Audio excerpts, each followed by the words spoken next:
Well, everyone, it's time for us to go and take a look at the iPhone 17 and compare it against the iPhone 15 Pro and see which particular phone is the better one for you. Now, the first thing to remember here is that these two phones are slightly different. They're about 2 years apart, so there should be a majority of ways the 17 should be better, but there are still some advantages for the iPhone 15 Pro as well. So we'll take a look at it throughout this whole entire video. But if you want to pick up either one of these particular iPhones, links will be down in the description below. You can get them from there, and you can help support the channel at the exact same time.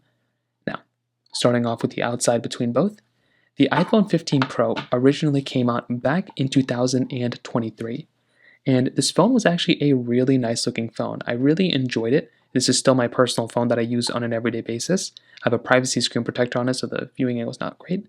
But this phone was giving you a 6.1-inch Super Retina XDR OLED display. And this type of panel, for the most part, still looks very, very good. It gets fairly bright 120Hz display, and definitely if you're going to go through and pick up a phone, I think this thing still looks pretty good. Pretty thin bezels, dynamic island, it still is like a really good looking phone for sure. With something like the iPhone 17, on the other hand, this phone is going to be giving you a slightly bigger 6.3-inch Super Retina XDR OLED display. So this one is going to be giving you a slightly nicer type of experience and a slightly nicer type of panel. So it's going to be bigger, right? So some people prefer that, less bezel on it, but also it's going to be giving you a brighter display. 3000 nits of peak brightness on the iPhone 17, where the iPhone 15 Pro was giving you about like 2000, I think.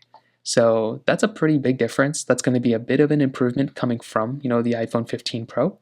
They're both giving you 120Hz displays though, which is nice, but that right there is going to be a pretty big difference when it kind of comes down to it. Now the rest of the bodies, they feel roughly around the same. There's not really anything super crazy. They both lack that reflective side, and they're both basically this standard type of experience here. They both have action buttons up here. They both have volume buttons. They both have USB Type-C ports at the bottom. Same type of speaker grill. The 15 Pro feels a little bit slimmer, but it's not that big of a difference. The right side, you're lacking that camera button on the iPhone 15 Pro. So the 15 Pro does not have that camera button. The iPhone 17, or the iPhone 17 has that camera button right there, which is really nice. They're both basically giving you these power buttons right up here, which again is a really nice thing. On the back side, you're basically able to go through and get these standard types of cameras. So the 17 is giving you this dual camera setup. The 15 Pro is giving you this triple camera setup, which again is a nice thing to have.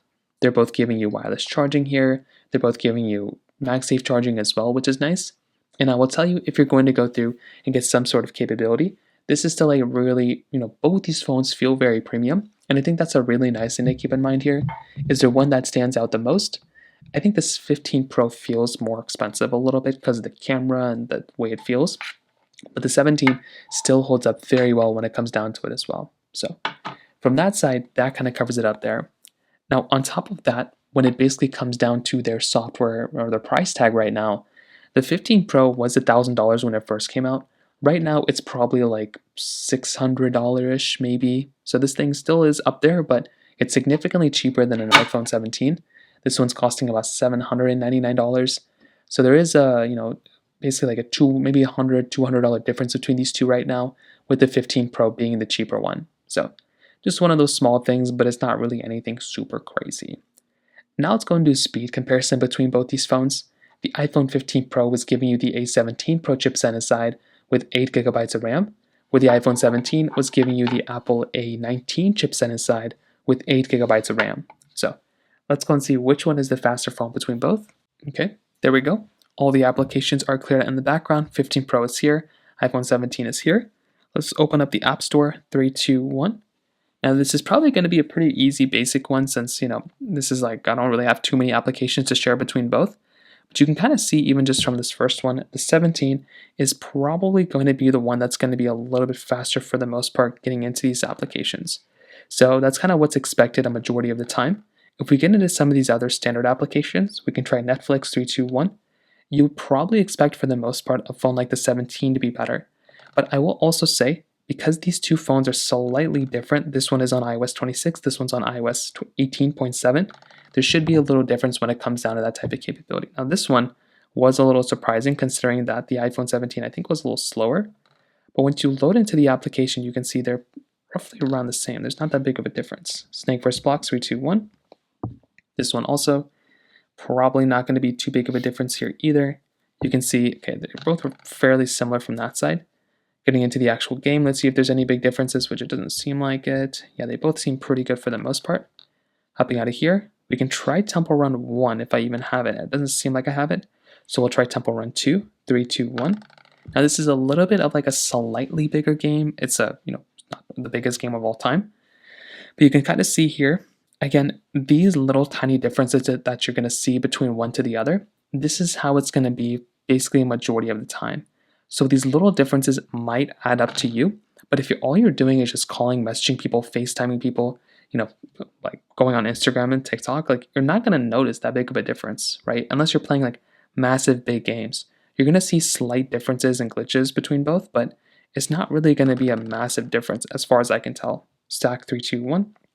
So even from this like basic comparison, I will still tell you a device like an iPhone 15 Pro is still going to feel pretty fast. Like it's not going to feel like it's like the slowest phone of all time.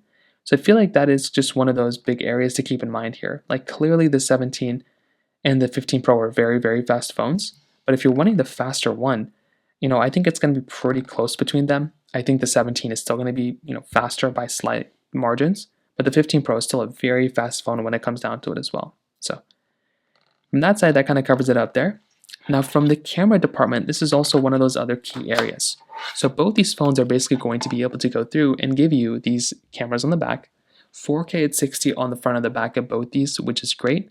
The 15 Pro's camera, I still use on an everyday basis. It still is a good camera. The iPhone 17's camera is also very good as well. Now with something like the iPhone 17, or the iPhone 15 Pro in this case, this type of camera for the most part, it gives you a pretty decent experience. So you're able to zoom in a ton. You're able to zoom in 15x, which is still pretty good. Not as much as the 17 Pro, but still great. 0.5x zoom here. You have video mode, portrait mode, cinematic mode, time-lapse. You have a lot of other options here too. So there is a lot of really cool stuff going on here inside of this type of phone. So this type of camera still looks pretty good. I don't really have too many things to complain about here within this camera. And if you are about to go through and pick up a phone, I think this is still a really good option. Now, with something like the iPhone 17, I feel like this camera still is slightly better. Maybe it has like better type of image quality. With something like the iPhone 17, this one is giving you 0.5x zoom on the outside and give you 10x zoom on the inside. So this type of camera is actually doing pretty good when it comes down to it. That's something I like. You have video mode, you have all these other modes at the bottom. There's not really anything crazy. That's different here on the back camera. The front camera, you do get the center stage capability though. So the front camera kind of gives you this ultra wide effect, which is something that's really cool. I love having that type of capability. And you're going to have that on the iPhone 17. You are not going to have that on the iPhone 15 Pro. Also, the iPhone 17 is going to last definitely longer in terms of software updates than something like an iPhone 15 Pro.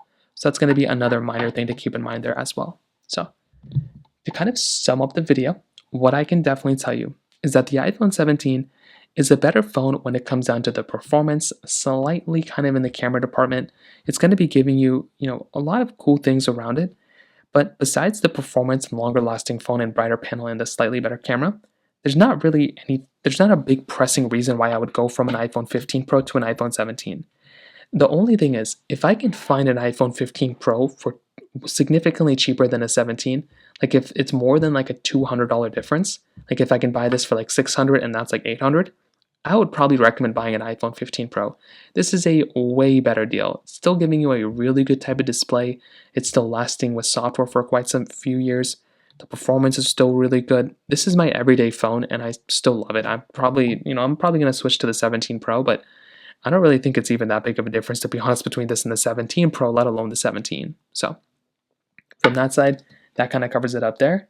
If you have any other thoughts or questions, please let me know in the comment section below. Hit the like button, that would mean so much, but definitely hit that subscribe button. More importantly than everything else, I love every single one of you guys.